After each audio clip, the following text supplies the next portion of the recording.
Oke, selamat datang kembali di pembahasan mendalam kita. Kali ini nih, kita mau gali satu topik yang, lumayan rumit ya, dan punya beban sejarah, eugenika. Sumber kita kali ini dari bab 21 buku Genomnya Matt Ridley. Nah, pernah nggak sih Anda kepikiran prinsip yang sama buat beternak hewan unggul gitu kan? Sapi perah terbaik, kuda pacu tercepat, bisa nggak ya diterapkan ke manusia? Buat memperbaiki kualitas spesies kita gitu. Nah, ini nih inti eugenika.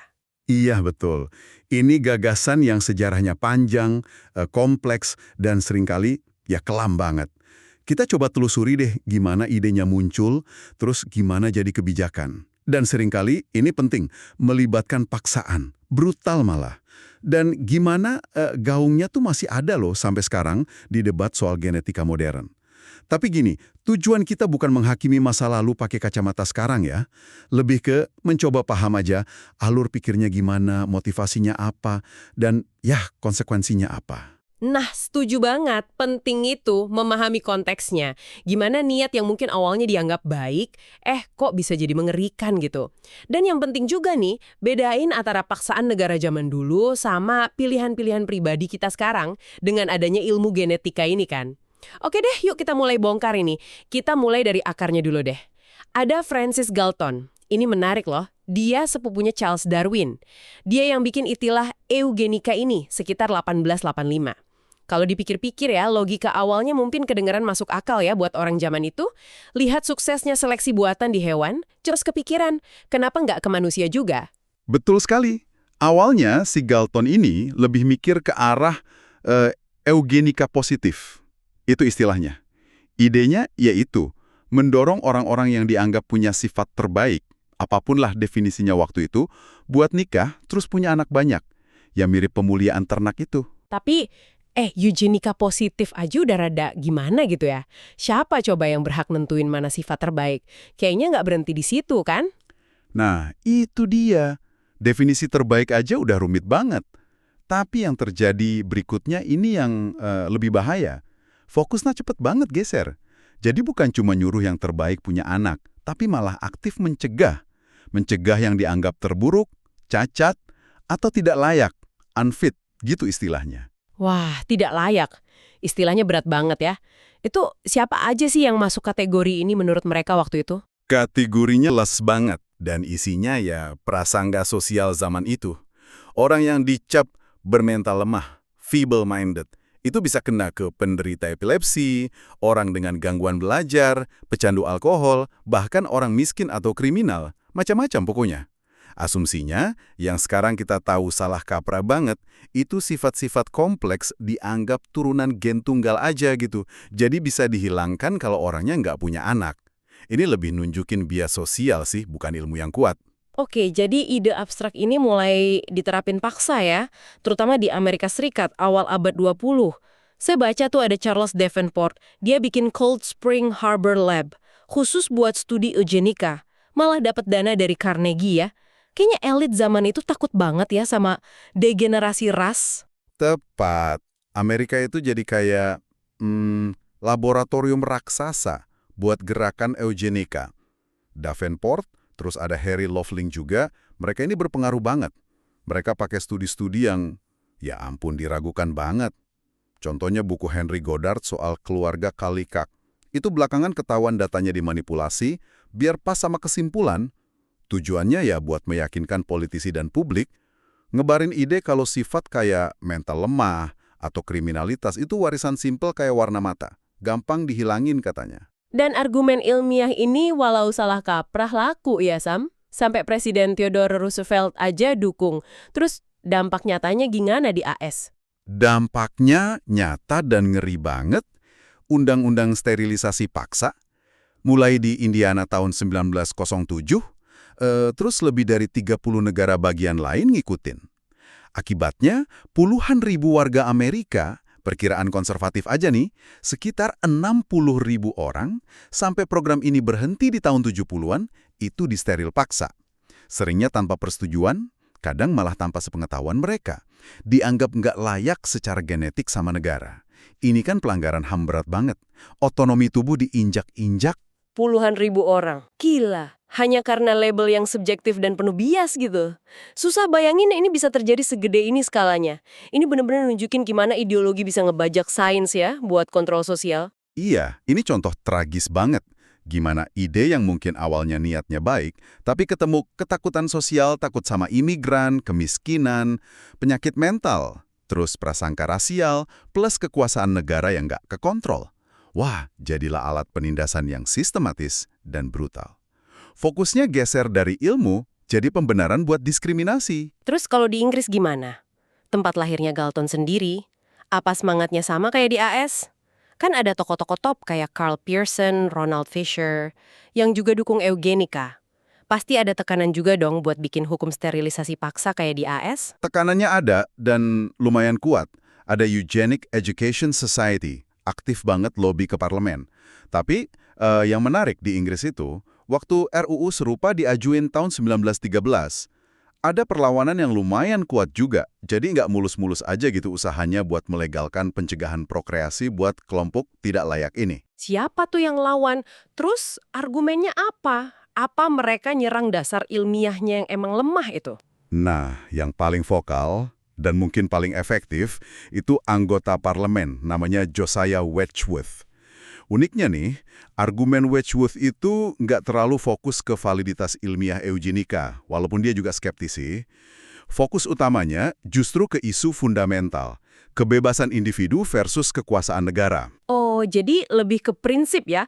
Soal batas kekuasaan negara bukan cuma soal sainsnya bener apa salah. Menarik juga ya sudut pandangnya waktu itu. Tepat sekali. Si Wedgwood ini konsisten banget nentang pasal di RUU itu yang kasih wewenang ke negara lewat komite-komite gitu, buat secara efektif ngelarang orang bermental lemah punya anak. Buat dia, ini udah intervensi negara yang keterlaluan ke ranah pribadi banget. Dia bilang usulan itu hal paling menjijikan yang pernah diusulkan. Dia lihat ini ancaman ke kebebasan sipil. Mau justifikasinya ilmiah kek apa kek? Hasilnya gimana perlawanan Wedgwood? Gagal total RUU-nya? Enggak gagal total juga sih. RUU itu yang jadi Mental Deficiency Act 1913 tetap lolos. Tapi, perlawanan Wedgwood dan teman-temannya berhasil ngelunakin beberapa bagian paling kontroversial. Referensi eksplisit soal eugenika dan pencegahan prokreasi itu dihapus dari teks finalnya. Walaupun ya, UU ini tetap aja ngizinin penahanan paksa di institusi buat yang diklasifikasiin cacat mental. Yang artinya secara praktis ya tetap aja membatasi atau ngilangin kesempatan mereka punya anak kan? Jadi mungkin efeknya nggak jauh beda ya? Secara praktis, iya, Anda benar. Ditahan di institusi ya jelas bentuk kontrol reproduksi yang efektif banget. Tapi perlawanan Wedgwood itu punya makna simbolis dan politis. Dia berhasil mencegah Inggris secara terang-terangan ngadopsi UU sterilisasi paksa atas dasar eugenika kayak di AS atau negara lain nanti. Fokus legislasinya, setidaknya di permukaan, geser dari pencegahan keturunan jadi perawatan dan kontrol. Ini jadi preseden lah, bahwa argumen kebebasan individu itu bisa, paling nggak, ngerem atau ngubah arah kebijakan yang didorong ideologi eugenika. Tapi ya gitu deh, ideologi bahaya kayaknya susah matinya ya. Eugenika ini bangkit lagi pas depresi besar tahun 1930-an. Agak aneh ya, krisis ekonomi kok nyalahin gen buruk. Justru itu, di masa krisis, eugenika nemu lahan subur lagi.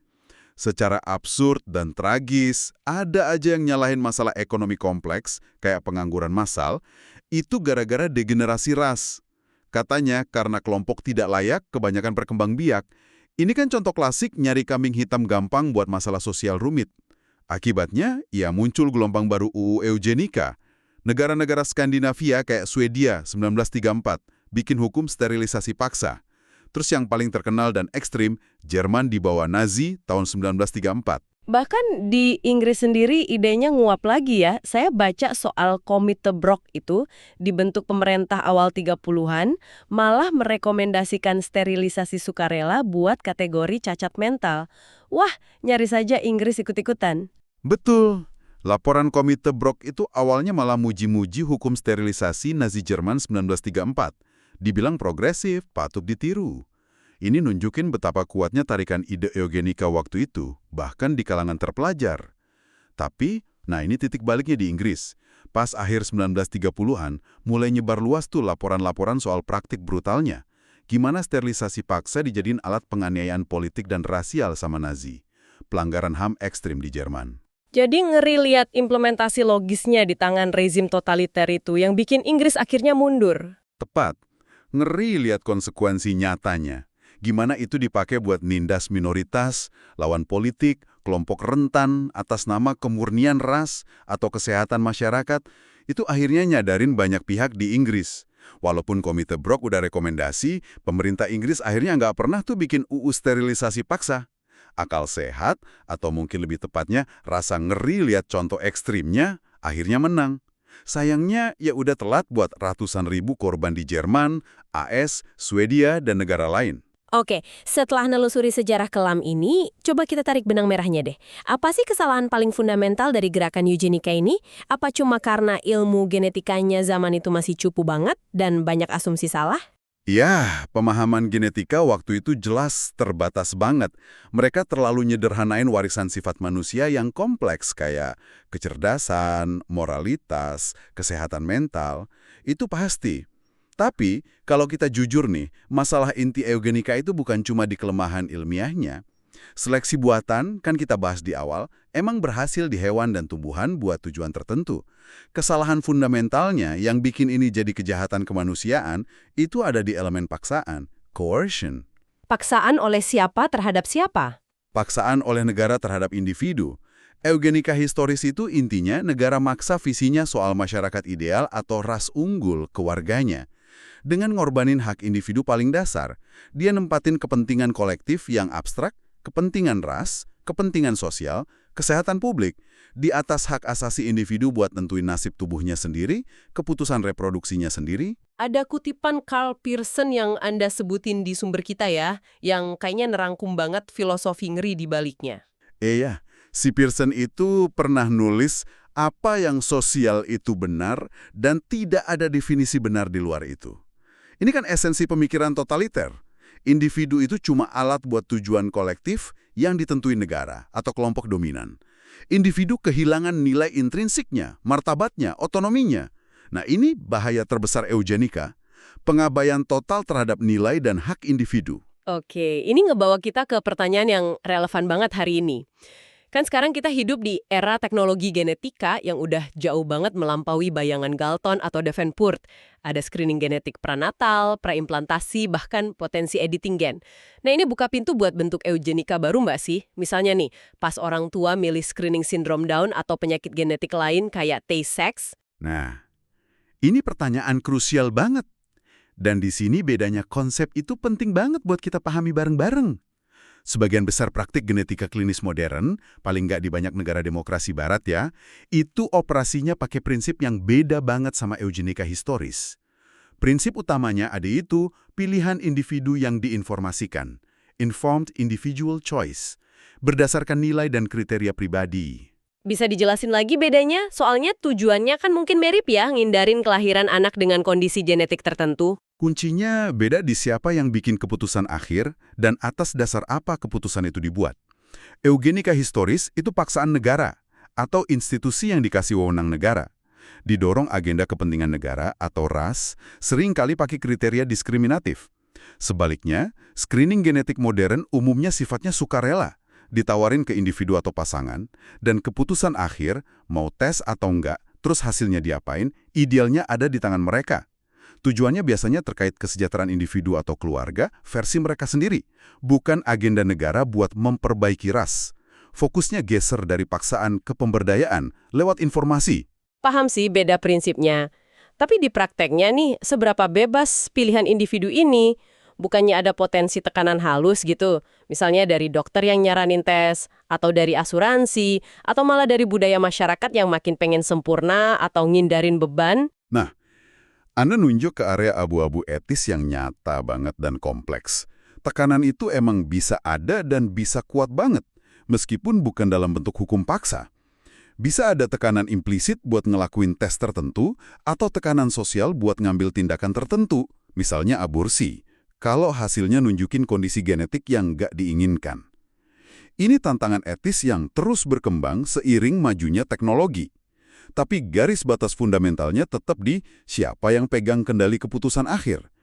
Selama otonomi pengambilan keputusan ada di individu atau pasangan, secara prinsip ini beda kualitatif sama eugenika paksaan negara zaman dulu. Mungkin contoh konkret bisa bantu jelasin bedanya? Tentu, kita bisa lihat program screening sukarela yang sukses banget di komunitas Yahudi Ashkenazi di AS buat penyakit Tay-Sachs. Itu penyakit genetik fatal, kan? Lewat organisasi komunitas kayak Doria Shorim, pasangan muda didorong, tapi nggak dipaksa ya, buat tes pembawa sifat carrier testing anonim sebelum nikah. Kalau ternyata dua-duanya pembawa sifat, mereka dikasih tahu dan dianjurkan banget buat nggak lanjut nikah, biar nggak resiko punya anak Tay-Sachs. Program ini basisnya pilihan sukarela dan inisiatif komunitas, berhasil drastis nurunin kasus Tay-Sachs di situ. Ini contoh eugenika yang didorong pilihan individu dan komunitas, bukan paksaan negara. Itu contoh menarik dari pilihan individu atau komunitas ya. Kalau contoh yang mungkin lebih nunjukin potensi kontrol negara gimana? Nah, kita bisa bandingin sama UU Perawatan Kesehatan Ibu dan Bayi di Tiongkok tahun 1994. UU ini, paling nggak dalam beberapa tafsiran dan prakteknya, itu mewajibkan pemeriksaan kesehatan pranikah dan ngasih wewenang lumayan gede ke dokter, bukan cuma ke orang tua, buat rekomendasiin atau bahkan mutusin tindakan kayak aborsi kalau ada kondisi genetik serius. Alasannya, eugenik, buat tingkatin kualitas populasi. Ini nunjukin pandangan filosofis yang beda soal keseimbangan antara otonomi individu dan peran negara dalam mengelola kesehatan reproduksi dan genetika populasi. Beda pandangan ini kelihatan juga di survei, di mana ahli genetika Tiongkok cenderung lebih dukung peran aktif dokter dalam keputusan aborsi berbasis genetik, dibanding kolega mereka di AS yang lebih nekenin otonomi pasien perempuan. Wah, jadi perdebatan klasik antara hak individu lawan kepentingan kolektif ini ternyata masih hidup banget ya. Masih relevan di konteks genetika modern, cuma mungkin bentuknya aja yang beda. Sangat relevan. Konsensus etis yang berkembang di banyak tempat sekarang ini, ya prioritas utamanya harus ke kesejahteraan individu dan ngehormatin otonomi pengambilan keputusan mereka. Bahaya laten eugenika, kita perlu ingat lagi nih, bukan di ilmu genetikanya sendiri atau di keinginan alami orang tua pengen anak sehat. Bahayanya tuh ada di potensi paksaan, diskriminasi, dan dehumanisasi yang bisa ikut kalau prinsip otonomi individu diabaikan demi tujuan kolektif yang abstrak atau diskriminatif. Jadi, ngehormatin pilihan pribadi sambil mastiin ada perlindungan buat kelompok rentan dari tekanan atau stigma, itu kuncinya. Oke, kita udah jalan jauh nih, nelusuri perjalanan eugenika yang panjang dan berliku ya. Mulai dari ide Galton yang mungkin kedengeran logis buat orang zaman itu, cepet banget dibajak jadi pembenaran ilmiah semu buat prasangka sosial dan rasial. Terus jadi alat penindasan negara yang brutal makan banyak korban. Sekarang, di era genetika canggih, bayang-bayangnya muncul lagi dalam bentuk debat etis yang kompleks soal pilihan pribadi, tekanan sosial, dan definisi kualitas hidup. Iya, perjalanan ini emang ninggalin kita pertanyaan-pertanyaan penting buat direnungin. Meskipun eugenika paksaan negara kayak zaman Nazi atau AS awal abad 20 itu udah dikecam luas sekarang, gimana kita sebagai individu dan masyarakat modern ngadepin lanskap baru ini? Gimana kita ngadepin tekanan-tekanan halus dari dalam diri sendiri, lingkungan sosial, sistem kesehatan, pasar, yang mungkin tanpa sadar ngedorong kita ke arah pilihan-pilihan eugenik sukarela? Warisan utama eugenika itu bukan cuma sejarah kelam, tapi peringatan abadi tentang bahayanya kalau negara atau bahkan tekanan sosial coba-coba ngedefinisiin nilai manusia dan ngontrol takdir reproduksi individu. Di mana ya kita narik garis batas antara memberdayakan individu dengan info genetik berharga, sama nggak sengaja nyiptain bentuk diskriminasi atau tekanan baru terhadap keragaman manusia? Apa sih arti kebebasan genetik yang sebenarnya di tengah kemajuan teknologi pesat ini? Dan gimana kita mastiin teknologi ini dipakai buat memperluas pilihan dan martabat manusia, bukan sebaliknya? Pertanyaan ini mungkin bisa jadi bahan refleksi buat Anda semua. Sampai kita ketemu lagi di pembahasan mendalam berikutnya. Terima kasih sudah menyimak.